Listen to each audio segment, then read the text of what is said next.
With the P10, then, Huawei should be looking to cement itself as one of the preeminent smartphone manufacturers in the world, whether you can pick one up at your local AT&T or Verizon store or not.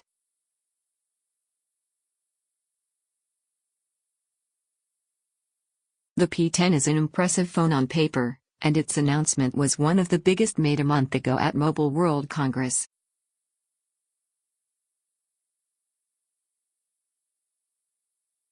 And with a UK price of £550, or about $685, Huawei isn't shying away from positioning it as a high-end device.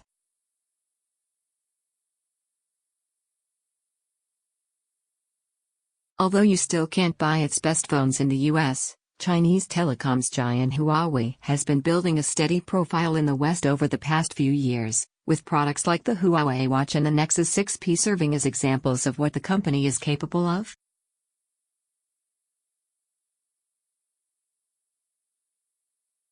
Last year's flagship phone, the P9, was also reasonably well received. The P10 is both attractive and derivative.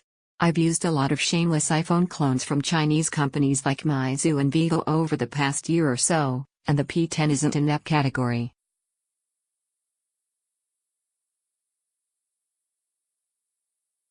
It does, however, swerve pretty hard in the direction of Cupertino. With the angular P9 as a base, the P10 rounds off its corners and smooths out its edges so that the overall profile of the device is unmistakably reminiscent of the iPhone 6.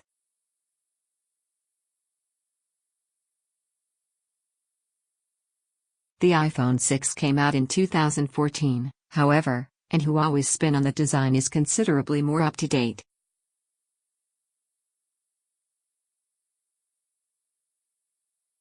The dramatically skinnier side bezels are the most obvious difference when looking at the phone from the front, while on the rear the glass panel that covers the camera array offers an appealing flourish.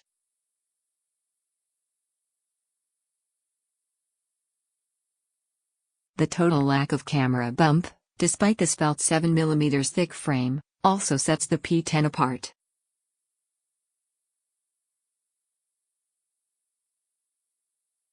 And I love the knurled power button on the side, as well as its subtle red highlights.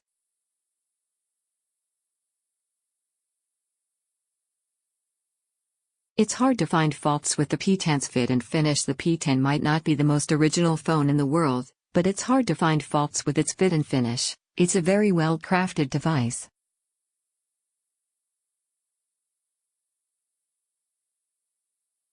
The thin layer of plastic between the glass front panel and the chamfered edges is one minor nit I could pick, however.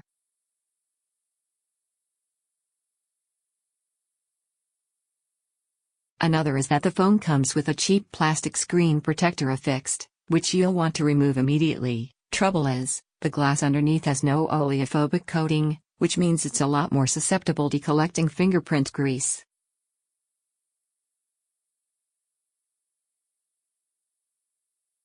I personally didn't find this a huge problem, and these coatings do tend to wear out pretty quickly in my experience, but it does mean the phone feels less than pristine in a matter of seconds.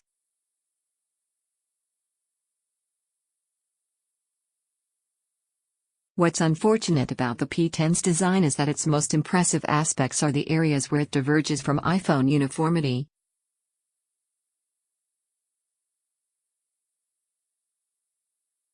The camera panel and power button are fine as minor flourishes, but otherwise it seems that Huawei is relying on its wide selection of colors and finishes to stand out.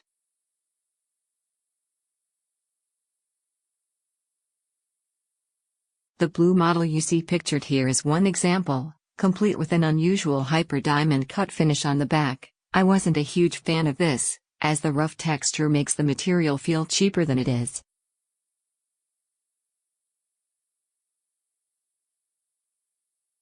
I spent more time with the matte black P10, which looks good, but is much less distinctive.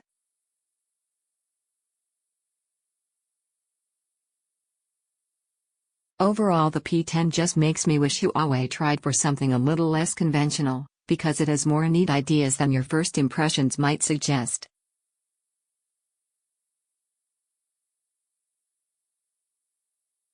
The regular P10 model is a pretty small phone by 2017 standards, with a 5.1-inch 1080p LCD screen.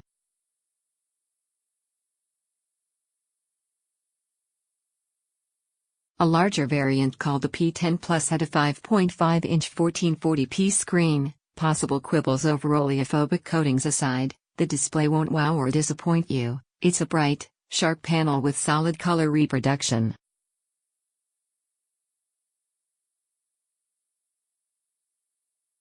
I had no problem using it in bright light outdoors, and it looks good from every angle, but it doesn't produce as wide a range of colors as the iPhone 7 or images as punchy as Samsung's OLED screens.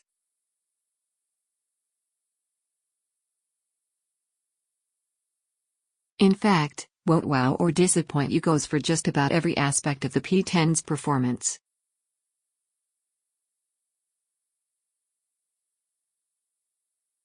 The phone is powered by the Kirin 960 processor from HiSilicon, Huawei's own chip-making subsidiary, and I found it to be entirely up to the task for a high-end phone in 2017.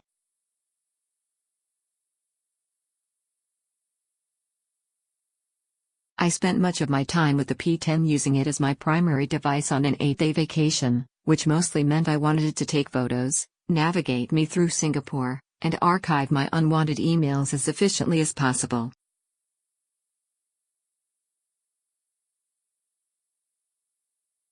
I didn't run into regular hang-ups or any other issues that would have prevented me achieving those kinds of tasks, and apart from a couple of days where I played more Pokémon Go than I probably should have, the P10's battery didn't have any trouble lasting a full day on a charge.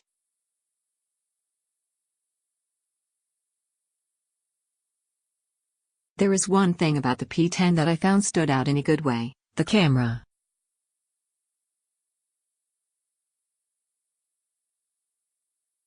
This isn't to say that it has dramatically better image quality than its closest competitors. In fact, I don't think it's at the top of the pack in that regard.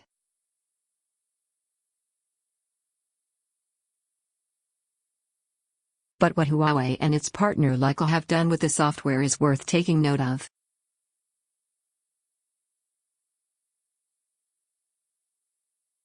The P10's camera app is a great combination of simple and feature-packed. Most of all, it's just a lot of fun to use.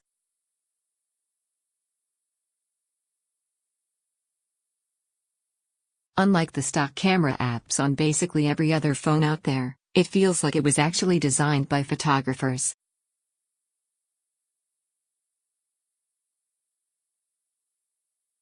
To understand the P10's camera software, you need to know what hardware it's working with.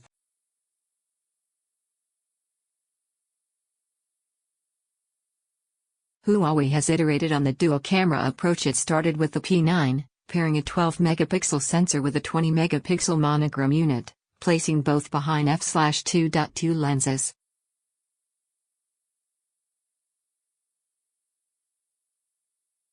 The black and white sensor is more light-sensitive, meaning the color image processing pipeline has more data to work with and can theoretically produce higher quality results.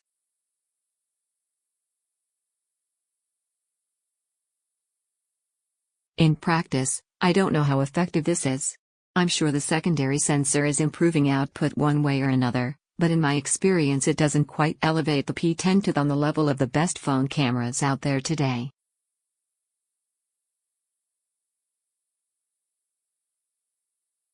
But this is a thin phone without a camera bump, so it's somewhat impressive that it's even in the same conversation.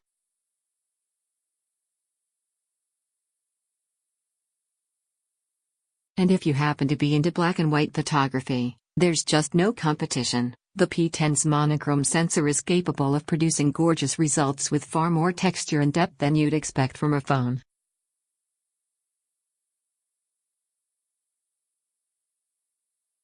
Monochrome mode aside, the app gives you a lot to work with. A well-designed Pro mode is activated by swiping up above the shutter button, giving you the ability to lock in ISO, shutter speed, and so on.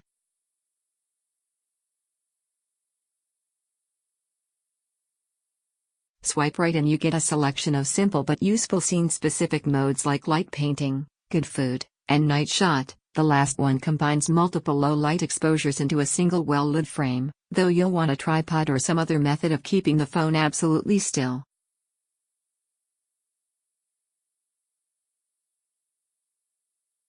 And I've already covered the P10's portrait mode, which uses the two lenses to simulate a bokeh-style blurred background, a sometimes impressive effect.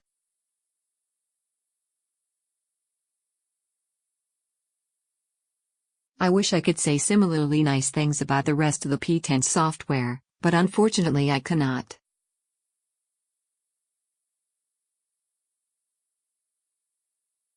The P10 runs Android 7.0 Nougat, which is a fine base to start from, but Huawei's Amuscan does little to endear itself to me.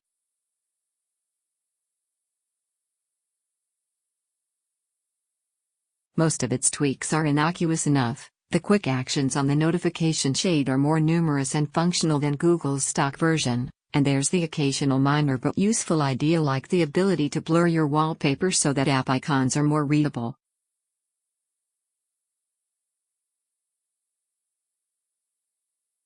I didn't find any of the multiple included themes attractive in the slightest, though, and some of Huawei's extra features are just baffling.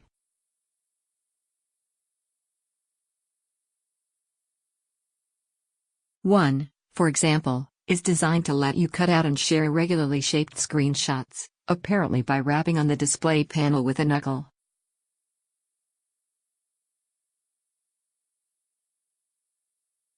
This has a habit of activating itself with regular finger taps, however, which was endlessly annoying until a commenter below pointed out how to turn it off.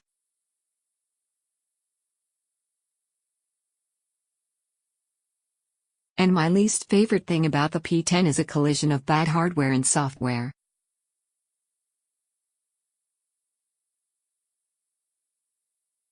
There's a capacitive home button with a fingerprint sensor below the screen, which is all well and good.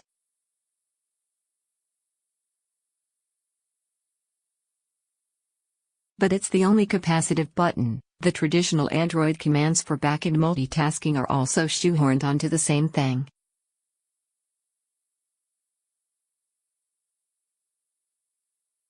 You tap the button lightly to go back, hold it down to go home, and swipe it to multitask.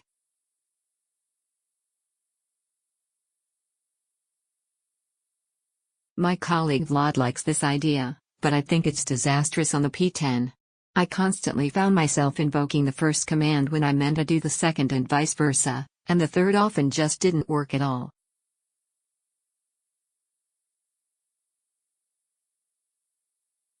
There's no way to do Nougat's neat app switching feature, which is usually activated by tapping twice quickly on the Recent Apps button, and the Google app shortcut is handled with an unreliable swipe-up gesture from the bottom right of the screen.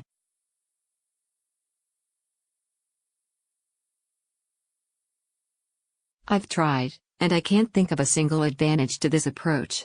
If it's an attempt at iPhone-style simplicity, it's a total failure.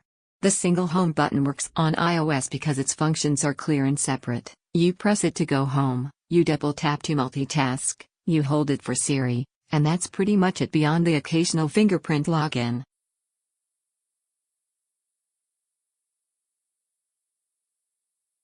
But the entire Android operating system is designed around the three cardinal commands you find at the bottom of almost every other phone screen, and Huawei can't just make that fact go away by pretending only one button is necessary.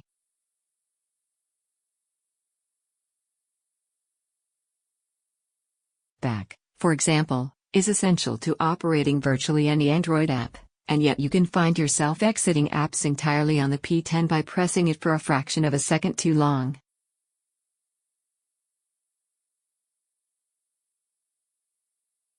Conversely, I can't count the number of times I was reading a web page in Chrome and, instead of going to the home screen as intended, I ended up having to reload the previous page and then go forward again before finally ending up on the home screen after a frustrated, determined long press.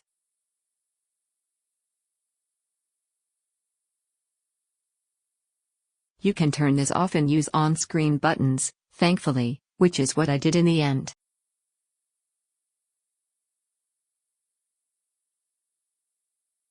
But that's not a great solution either, because they're tiny and easy to miss, Even then they still manage to take up too much screen space when every pixel counts on a device of this size, and you'll find yourself staring ruefully at the P10's chunky top and bottom bezels wondering why Huawei didn't just put proper buttons there in the first place.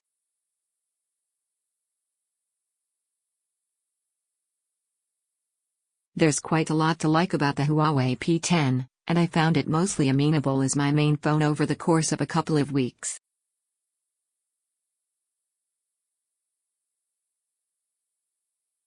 But even if it weren't for its few maddening flaws, I'd be wondering who it's for.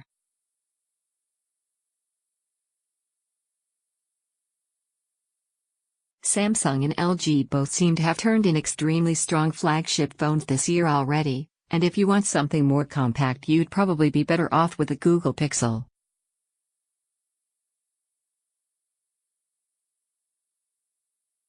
And if you want something like an iPhone, well, you should really just get an iPhone.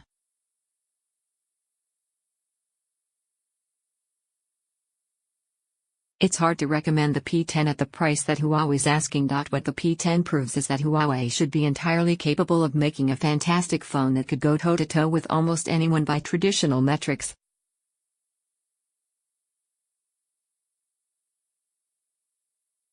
But it also proves that the company doesn't yet know how to differentiate itself in sensible ways.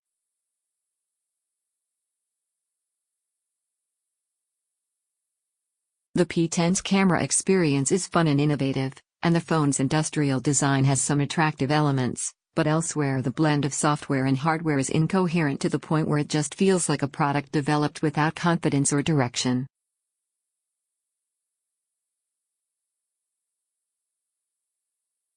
Huawei is a titan outside the US, the third biggest smartphone vendor in the world, according to data from IDC.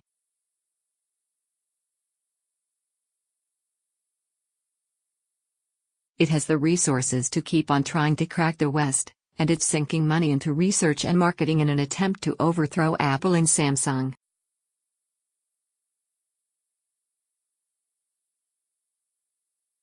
It ought to have the ability to design a phone that customers the world over would genuinely want.